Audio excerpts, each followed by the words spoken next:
أود كلبي بحر زدلن تخوينو بحر حزب إيرترا بعلو تقاليسو بحرون مريتو زملسه حزب إيرترا مسل عرسوسانو نزعنا تمثيل لولو عدالة حتى دق بحري إثيوبيا زلزل ولدكم ما تعلو زيكل هاجراو قداي مخانو كتقلد تيغندو نقص تمرقا ترى كنسلا في دلي أنصار بحراون كنسلا في دلي أي خونن بتي خون بتي قبل الحزب تግራይ ዝበፅሐ ጆኖሳይድ ዘይንደራደረሉ حتى تخلو على ኳንተ ኾነ ሕዙን ግን بسمعيت ኣይንኸድን بحر زدلن تخوينو بحر حزب إيرترا بعلو تقاليسو بحرون مريتو زملسه حزب إيرترا نسلاس عمد كبرات دقو خفيلو زرقاقصو مسل عرسوسانو نزعنا تمثيل لولو اوزي مسحدك زخونا حايل متحبار نتستقالس قالو علامة مش رافيو قال يوم كاب تግራይ ዝበቆሉ ጽግዕተኛ ምብስባስ ዘጥቆም ሰባት ወደብ ባሎ በሐርታት ባሎ ህዝብ ኤርትራ ይግቦን ዝብሉ አብ ከምዚ ዝበለ እኩይ ነገር ዘይ ምስታፍ መትከላዊ መትከል ይዝሐት ገለገሊኦም አሰላልፎም ዝቀየሩ ናይ ገዛት ደርብታት ናይ ወረርተ ተሐሳስባ ዝሓዙ ዓሰብባና ሃናይ ዝባና ሃናይ ህዝብ ትግራይ ኮም ኣይኮነን ዝብል ህዝብ ኤርትራ ተቃሊሱ ዘረጋገጾ መሰሉ ብዘይ ምሽረራ ፍሕለወሉ እዚ መትከላው እምነት ናይ ህዝብ ትግራይ መሰል ዓርሰ ወሳነ ህዝብ ትግራይ ውን ካፍተለው ካብ መትከልዮም ክብገሱ ዝግቦ ስለዚ ኣብዛ ሓለፈ 5 ዓመታት ዝነበረ ቅዋም ክንኮርዐሉ ዝግበአና ቅዋሙኒ ንሱ ዝወለደ ከም ዝበልኩሞ ናብ ዝለዓለ ምሕዝነት ዝሰጋገር ዘሎ ስለዚ ሕዚ ኣፍታ ዘለና ወቅት ኮይና ህዝብ ትግራይ ናይ ህልውና ሓደጋ أبزلل لؤوان 400 مريتنا أوررت أبزلل لؤوان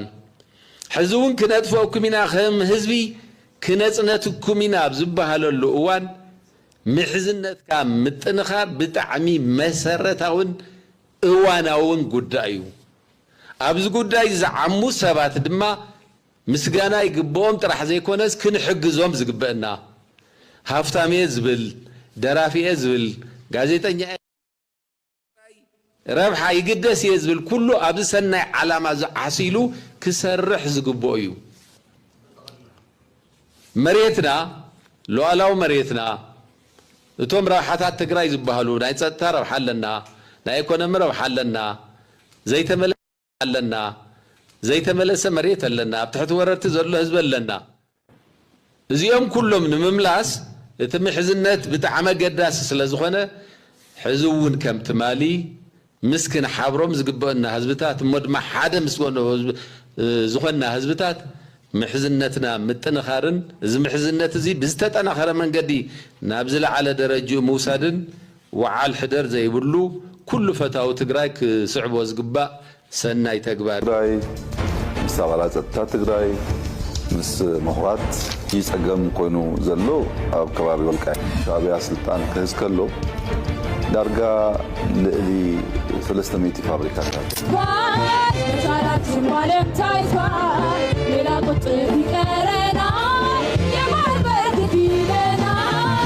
ናይ ኣባይ ጉዳይ መልስ ረኺቡ እዩ ናይ ባሕሪ ኣፍ ደገ ግድን ክንረኽቦ ዘለና እዩ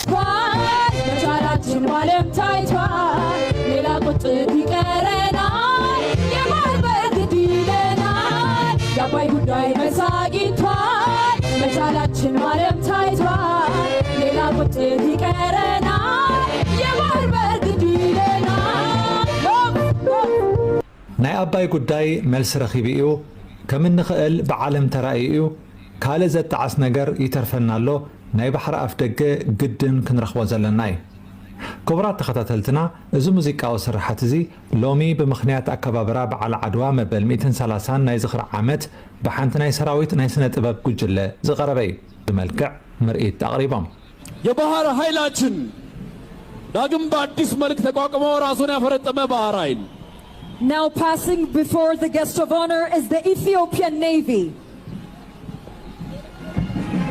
በባህር ኃይል ቀጥሎ የምታያቸው ነጣ ወደሚል አይነት አለባበስ ያላቸው አየር ኃይላችን ቀደም ሲል ሄሊኮፕተር ላይ መጥቶ የበተነው ሰማይ የኛ ነው። ከንቲባ ከተማ አዲስ አበባ አዳነች አበቤ በወገና ብዘይ ፍትሐዊ አገባብ ንዝተዓፀወና ናይ ባሕሪ ኣፍ ደገ ብምኽፋት ነቲ ቀደም ብኣቦታትና ዝተፈጸመ ናይ ዓድዋ ታሪክ ካብ ምዝካር ሓሊፍና ናይ ባዕልና ካልእ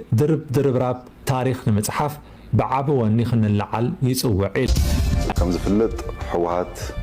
ናብ መሬት ክውርድ ብዘይክእል ብሉይ ክለሳ ሓሳብ ዝተኣሰረ ውድብ እዩ ሕጂ ፀገም ኮይኑ ዘሎ ኣብ ከባቢ ወልቃይት ዝተፈናቀሉ ዝምልከት እዩ ኩናት ምድላው እናገበረ እዩ ይዝብሃል ወረታት ኣሎ ህዝቢ ትግራይ ሰላምን ልማትን ይግብዖ ሰላምን ልማትን ይፈቱ ሰላምን ልማትን ተቃሊሱ ዘሎ በአንጻሩ ዳግም ውግእን እንወትን አይግብዖን ዝብል ጽኑዕነት ያለኒ እትጥሩ ፋይሊ ከም እብድ ከልቢ مس منسي تግራይ ምስ አባላት ጸጥታ ትግራይ ምስ ምሁራት ዲያስፖራ ምስ መላሕ ትግራይ ኣብ ከቢድ ቅርህነታት እዩ መንግስቲ ሻዕብያ ዘለዎ መርገጺ እንታይ ይመስል ሻዕብያ ስልጣን ክህዝ ከሎ ዳርጋ ልዕሊ 300 ፋብሪካታት ኣብ ኤርትራ ነይረን ሎሚ ዳርጋ ኩለን ዓንየን ሓንቲ ዩኒቨርሲቲ ነራ ኣስመራ ዩኒቨርሲቲ ትበሃል ንሳውን ተኣፅያ ኣብዚ ሎሚ ተዘኪሩ ዝወዓለ ናይ ዓድዋ በዓል ፕሬዚደንት ኢትዮጵያ ታየ ኣጽቀሥላሴ ኣብ መደርኡ ናይ ታሪክ ሰነዳት ከም ዘመላኽትዎ ኣብ ጽባሕ ዓወት ዓድዋ ናይ ዲፕሎማሲ ጉዳይ ዝነበረ ኢትዮጵያ ምስ ዓለም ትራኸበሉ ናይ ባሕሪ ኣፍ ደገን ወደብን እተረጋግጸሉ ኣንፈት ዝሓዘ እዩ ሎሚ ንሕና ንጠልበውን ጋሻ ነገር ዘይኮነ ነዚ ናይ ታሪክ ፈለግ ዝተኸተለ እዩ ኣተኣማማንን ዘላቕን ባሕሪ ናይ ምውናን መሰልና ካብቲ ኣቦታትና ኣብ ዓድዋ ተሰዊኦም ንምእንቲ ልዕላውነት ዝሃቡና ሓደራ ዘይፍለ እዩ ነዚ ጻውዒት እዚ ንሓዋሩ ክንሃድመሉ እንተፈቲና ንዘለዓለም ዝኽተለና ሓቂ ኮይኑ ክቐጽል እዩ ትማሊ ኣብ ዓድዋ ዝረኸብናዮ ዓወት ሎሚ ኣብ ቁጠባውን ጂኦፖለቲካውን መዳያት እንተዘይተደጊሙ እቲ ታሪክ ሙሉእ ክኸውን ኣይክእልን ናይ ሃገርና ናይ ቁጠባ ጽምኢ ዝረውን ናይ 120 ሚልዮን ህዝባ መጻኢ ብሩህ ዝኸውንን ኢትዮጵያ ናይ ጂኦግራፍ እስርቲ ከም ዘይኮነት ምስ እንረጋግጽ ጥራሕ እዩ ስለዚ ናይ ባሕሪ ሕቶና ናይ ታሪክን ናይ ፍትሕን ሕቶ እዩ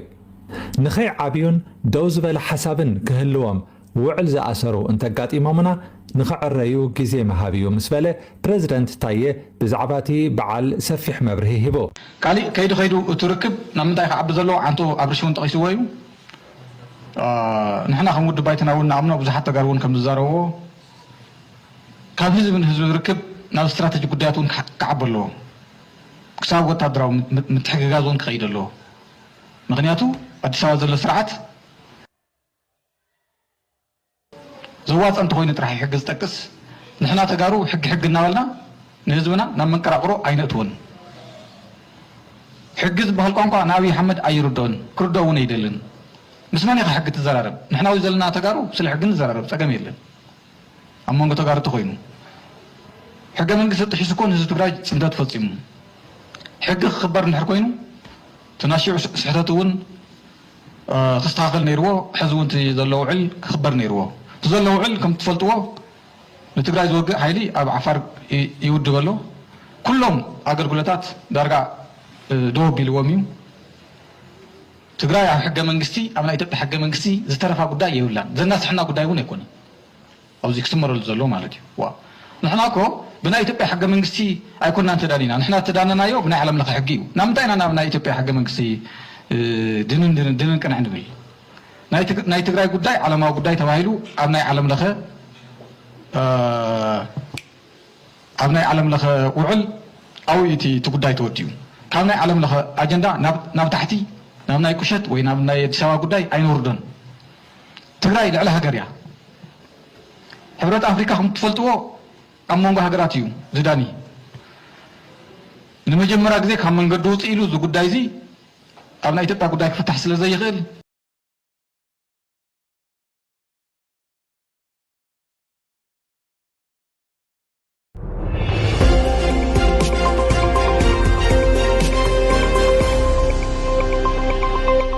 Audio Jungle.